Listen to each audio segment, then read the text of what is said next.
Nasubukan ang tatag ni GM Wesley So sa endgame matapos nga niyang makaharap ang Super Grandmaster ng Russia na si Artemiev Vladislav.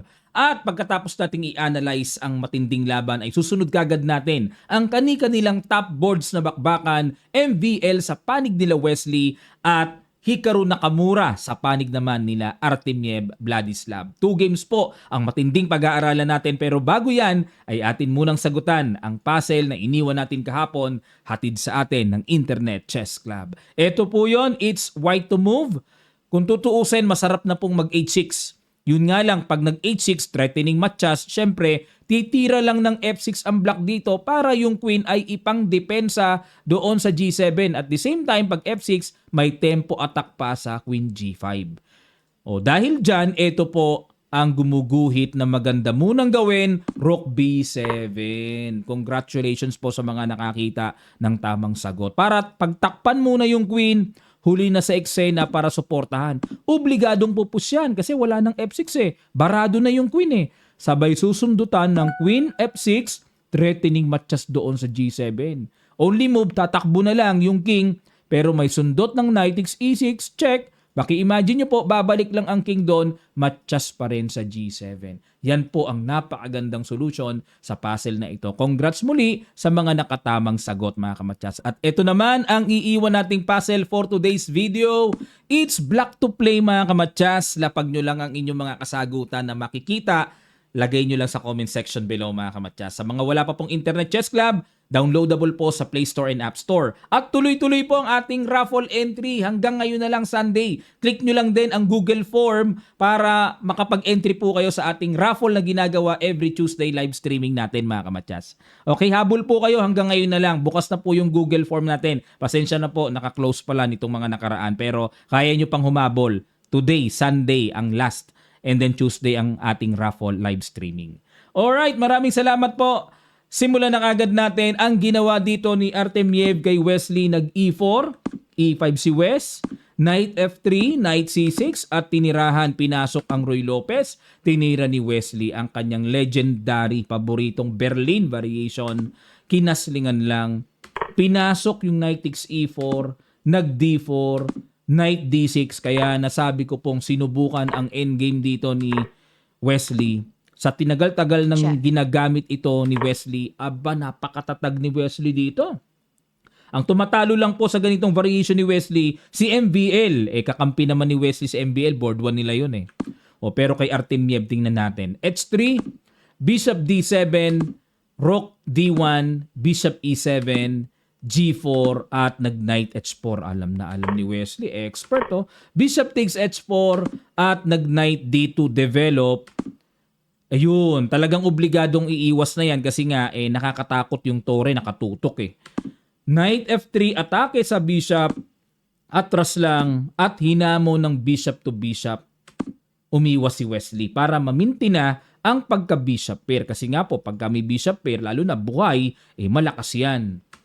Rook D3, ayan, papatong na yung tore para iparamdam ni Artemiev na nako, nagbabadya ng mapanganib na may matchas pala sa dulo. Kapag pala naka-Rook D1, may matchas sa dulo.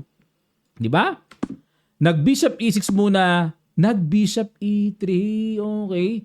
Hinabol muna yung exchange ng bishop, kinain na ni Wesley. Kain, King D7 para, ayun, makapwesto sa E7 at yung tore sa E8 mabigyang buhay na, makaka-Rook D8 na. Check. Chumik muna, King E7 at nag-Knight D4, lulundag ba doon? Check. Nag-Rook D8 lang, hindi pinansin ni Wesley. Pumatong ng baterya. G6 para wala ng Knight F5 na lundag. O tingnan nyo po evaluation bar, equal na equal, di ba? Kinapture, takes muna, takes, and then King takes E6. Dito kitang-kita, panablahan lang. Pero pagpapauna ko na mga kamatsyas ha, nagkapisakan sila sa laban na to. Hindi tabla to ha. King G2, ayun, pinapakain talaga ni Artemiev yung pawn sa E5 para makapasok siya, Rook D7 at ayun na, makapanggulo. May double attack din naman sa C7 at F7. Nag-H5 muna si Wesley, pinush lang G5 at nag-Rook E8, nakiramdam muna. Ayaw munang papormahin ni Wesley makapasok ang tore, kaya minimaintain niya munang nandyan hanging ang pawn sa E5. At nag-king G3, abang lang si Artemiev talaga. Sige, capturein mo na yan. Ayaw. Nag-C5, C4, Rook E7, King F4, yun lang. Ibang usapan na to mga kamatsas. Yung pawn E5 na suportahan na. Rook D7, ayan. Pag Rook D7 mga kamatsas, ayon po sa evaluation bar, slightly better lang ang puti. Sige, kain, King E4, King E6, F3. Ayun, para pang reserba. Reserve tempi. May H4, may pang F4 para ireserba ang tempo. At nag-King D7, yun lang mga kamatsas. Bakit umatras si Wesley? Dapat daw ang tira ay, grabe pala, plus 1.86 na pala ito. Lamang na pala ang puti na ito kasi nga double pawn kasi si Wesley. Lumalabas parang in effect mga kamatsas. Ito po ang naglalaban dyan 4 versus 3. Kasi itong pawns na yan ni Wesley, katapat lang ng 3 pawns.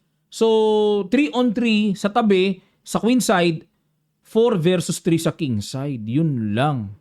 Yun lang. Umatras muna si Wesley, pumasok ang king, nag B6, nag F4, check muna atras, and then B5. Yun lang. Russian tong si Artemiev. Alam nyo po sa Russia mga kamatsas, kasama kasi ang chess sa schooling nila. No, bata pa lang, elementary pa lang, mayroon na silang chess subject. Unang pinag-aaralan doon, mga endgames. Russian tong si Artemiev. Nako, ingat pagdating sa endgame. Binaliwala nga lang tinan nyo, hanging yung pawn sa C4 in F5 lang Kasi pagpalagay ng kumapture dyan, wala, hanggang C3 lang may nagbabantay. Grabe kagaling sa endgame, nag F5 na, nag H4, and another brilliant idea by Artemiev. Ini-6 lang po. Check, kinain, and then kumain lang dun. Late na siguro na-realize si Wesley, aray ko, losing na sa endgame. Nag-King E7 and nag-King F4 at dito po nag-resign si Wesley. Nabigla siya sa endgame knowledge application ni Artemiev mga kamatsas. Nabigla siya. Wag po muna kayo aalis May susunod kagad tayo matinding laban. Hikaru Nakamura and MVL. Pero konting lang po dito bakit nag-resign si Wesley. So kasi po halimbawa kung ang gagawin kakain dito, gaganon na Tatabihan na yung pawn Grabe, kontrolado yung triple pawn ng B pawn anong gagawin? Halimbawa kung mag-King F8, kain lang. Pagka gumanon dito lang, capture sabay H4, wala na. Halimbawa mag E5, may check, tulak lang, ayun, makukuha na yung pawn sa E5. Nakita nyo po kung gaano kaganda yung king and pawn ending na to. Sa panig ng puti Kaya nag-resign na si Wesley, kalkulado na niya na wala na pong mangyayari after King F4. Isa pa, pilitin natin to kung ang gawin naman after King F4 ay ito naman. Ito na rin ang gagawin Parang gaganito na rin Dito, kain, ganun pa rin Pag naihatid yung pawn sa H5, wala na, talo na rin. Ayun, may ganun. Talo na rin Kain sabay ganun. Check. Wala rin. Halos ganun din mangyayari mga kamatsas. Naisahan si Wesley ng matinding king and pawn ending. Nagulat siya na nililingkis na pala siyang paunti-unti ni Artemiev. Okay, mamaya sabihin ko po sa inyo yung naging score ng kanilang team pagkatapos nating i-analyze ang second game na ito. White dito si Naka, nag-E4, E5 sa MBL, Knight F3, Knight C6, for Knights game, nag-D4. Inuwi po sa tinatawag na Scotch game. Takes, Bishop B4. Ang idea niyan ay kakapture sa pawn E4. Kinapture ni Naka para maka-Bishop D3. Kasi hindi po makaka-Bishop D3 para suportahan ang paparating na threat kung ang Knight ay hanging. Kaya sa theory, kinakapture muna yung Knight para pag tira ng Bishop, walang hanging or libreng Knight sa D4. Nag-D5, yan talaga yan. Binubuo kagad ang sentro para makalabas na ang light square Bishop. Kinapture, capture. Hindi pala. Sorry po. Nag-castling lang. Aba, nauuso na yung linyang to. Dito kasi sa madalas sa pagkakataon, binabawian lang At wala pong masama dyan. Yan talaga ang main line. Pero dito medyo may mix ng something na pinapalibre pa yung pawn sa C6. Pero ayaw dito ni Naka. Mukhang alam din ni Naka. Kasi po kung kakapturein ito, ay magbi-bishop G4 lang. Ayan, medyo malalim po ito at alam ko napasadahan ko na rin ito sa mga ilang videos natin sa mga taga-subaybay natin, no? Yung mga nanonood talaga, matatandaan 'yan, napasadahan na natin 'yan, no? O nga pala mga kamatyas, marami pa pong nanonood hindi pa naka-subscribe. Please click niyo yung subscribe and then yung notification bell para lahat ng ating mga ina-upload ay mag-notify sa inyo mga kamatyas. O subscribe na po kayo, marami pang nanonood na hindi pa naka-subscribe. Baka nakalimutan lang. Okay, nag-castling at capture H3. Ayan, para walang bishop G4, may mga pangulit na ganon, nag-rook B8 at nag-bishop G5. Ayan, pag bishop G5, may threat po nakakapturein yan at may pressure sa pawn D5, nag-bishop E7 lang para pag kinapture ang knight, may capture dyan ng bishop and then may hanging pawn din sa pawn B2 at the same time dahil nabuksan na yung B file dahil pagtira ng bishop no? Nag-B3 muna, ligtas muna para suportado at nag-H6. Ayun, sinubukan na ni MBL. Ano, kakapturein mo ba yung knight ko? Umatras lang si Naka. At nag-bishop E6, Queen F3, C5 at nag-rook D1. Ayan, tamang forma lang ng mga pyesa, pressure lang muna, especially sa pawn D5. At nag-D4 in advance na kinapture muna ang knight. Capture at nag-knight E4, threat ang bishop, threat ang pawn, at dito nag-bishop E7 lang para balikan, suportahan, at makaiwas din sa exchange. At dito nag-rook E1. Ayan, tamang develop lang. Yan po ang mainam palagi na pag-control ng mga tore, laging papunta sa sentro, the best yan. At nag-rook E8, o diba, papunta sa sentro. So tatandaan po natin ha, ang the best na developments palagi ng mga tore. Nag-rook E2, so, ang idea dito ni Naka, nakikita ko ay magbabattery para mas lalo niyang i-boost ang kanyang control sa e-file later on. At nag-queen C7 lang, patong na battery, at nag-rook D8. Ayan, tamang forma control, the center, at nag-knight G3. Ayun, paiikutin yata, papuntang knight F5. Bishop D6, okay, handa nang i-exchange dyan. Tinalon ang knight, nako, kontiryado ni Nakamuring ang pawn sa G7. Nag-rook E7 at nag-queen E4. Ay nako, salbahiski. Salbahiski. Threat, no? May sundot, obligadong i-G6. Check. Umangat lang at nag-queen H4. Okay, queen H4 kung mag-G5, may knight H5 check naman anytime, ano? Bishop F4 ay susundutin ni MBL. Pupunta sa G5 yan. Imagine niyo po, naku, mawa one piece down si Naka. Agad na niremedyohan. Takbo agad. Rook D5. Check muna. Baba. At nag-knight G3. Grabe ang knight na yan. Ang likot-likot. Pag kinain ba to, kain. Ay, oo, may bitin pala doon. Hindi makakasabay ng kain. May bitin sa Rook E7. At kinapture lang capture. Rook G5 muna, pila muna dyan sa pawn G3 at G4 para may suporta, umilag na rin ang tore at nag-bishop C4 ay oo. Oo, kitang-kita plus 3 na dito ang evaluation bar ni Naka. Kasi hindi makapalag yung bishop, napakalakas po ng pagkakapin. Pumatak yung battery ni Naka. Nag-queen D8 hamon, kinain lang. Ayan, pumayag na ng kain-kain kasi nga nakapingas na ng pawn. At nag-A5, rook E4. Ay, nako, salbahiski, mag-H4 din, ano? Pagka H4, imagine niyo po, obligadong aalis ang tore at isa na namang bitay or bistay na pawn G6 ang madadali.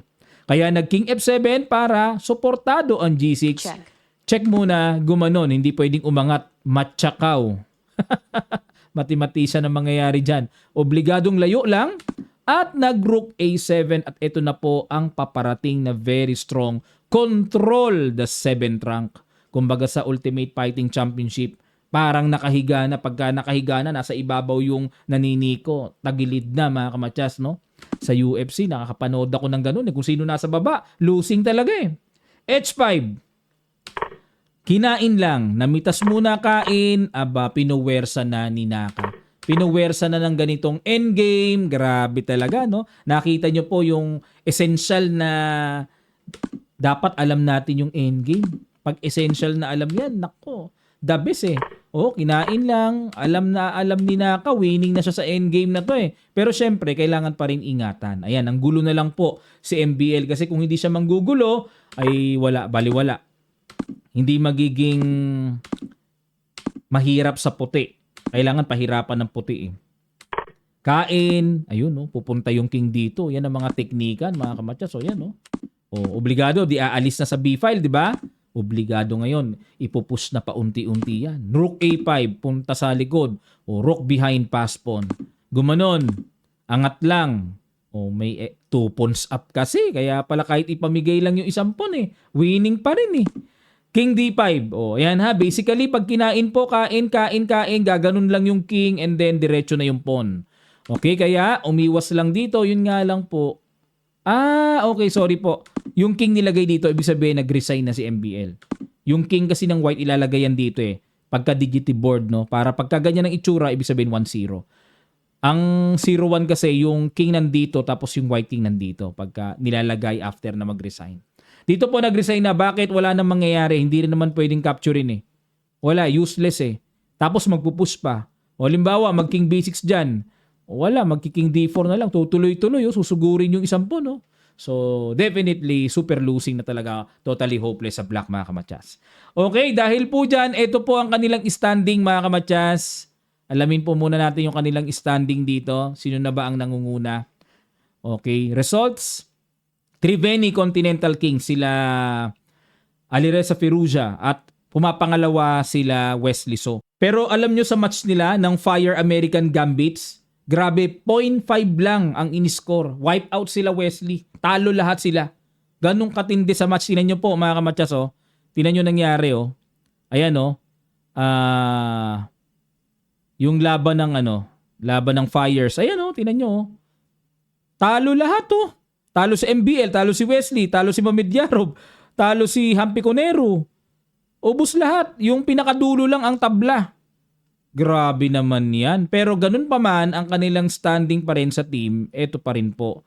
Yung Fires pumapang-apat lang.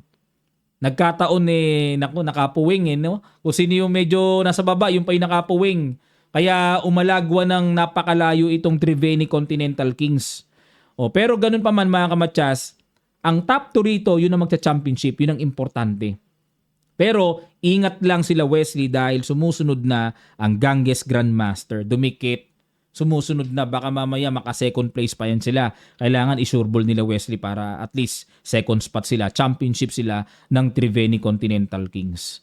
Okay po mga kamatyas, maraming salamat po. Yan ang update natin. Muli po, habol pa kayo sa ating raffle entry. So, tapusin nyo lang po yung 50 over 50 na weekly puzzle solver. Okay na po yon. And then, register nyo, upload nyo lang sa Google form na makikita nyo sa comment section below. Maraming salamat. Magkita-kita pa tayo sa mga susunod pang chess updates.